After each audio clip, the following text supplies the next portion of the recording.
ఆయన మూలమునను, ఆయన ద్వారాను, ఆయన నిమిత్తము సమస్తము కలిగినవి. ఒక సూపర్ థియరీ చెప్పాడు ఇక్కడ. ఇంతకీ సృష్టిలో ఉన్నవన్నీ నువ్వు అనుకుంటున్నావు, పళ్ళు నీకు, కాయలు నీకు, గాలి నీకు అని అనుకుంటున్నావా? కాదు.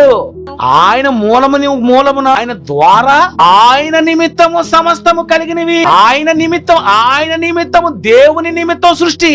పువ్వులు దేవునికి, కాయలు దేవునివి, సృష్టి దేవునిది, ఆహారం దేవునిది. ఆయన నిమిత్తం వచ్చింది ఇది. ఆయన నిమిత్తం అన్నప్పుడు ఆయన గురించి చేసావు నువ్వు. కొంతమంది పెళ్లి చేసుకుంటాండి బాబు, పెళ్లి టాప్ అదిరిపోతాడు, మీటింగ్ మాత్రం పెళ్లి ఉన్నంత ఆ రేంజ్ లో ఉండదండి. చూసారు, ఎప్పుడు చూసారు మీరు? నేను 100 మంది పెళ్లి చూశాను.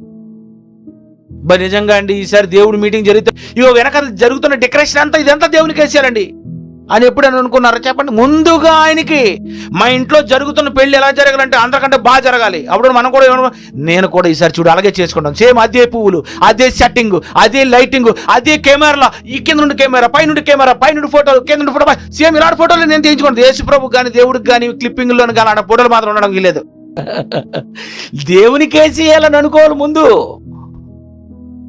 ఏదైనా సినిమా పాట చూస్తే అనుకోండి, ఇగో ఇలా దీనికంటే టాప్ లో ఉండాలి దేవునికి, అసలు దానికంటే కింద కొనడానికి వీలేదు.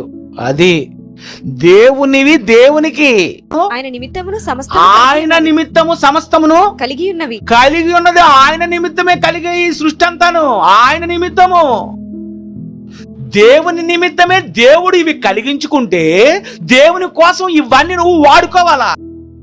చూసారా, ముందుగా ఆయనకిచ్చి నువ్వేది కొనుక్కున్నా ముందు ఆయనది అనుకోవాలట. అది ముందు ఆయనకి ఇవ్వాలి, దేవునివి దేవునికి ఇవ్వాలి. ఓహో, బాగుంది. ప్రకృతిలో ఉన్నవి కూడా దేవునికి మనం వాడాలా.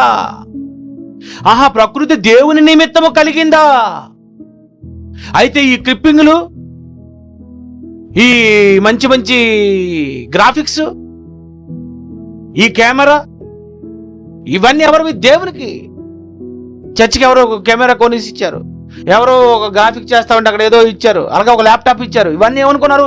దేవునివి దేవునికి ఇచ్చారు. ఇది అదృష్టం. అప్పుడప్పుడు ఇలాంటి అదృష్టం వస్తుంది. దేవునివి దేవునికి చెల్లించాలి.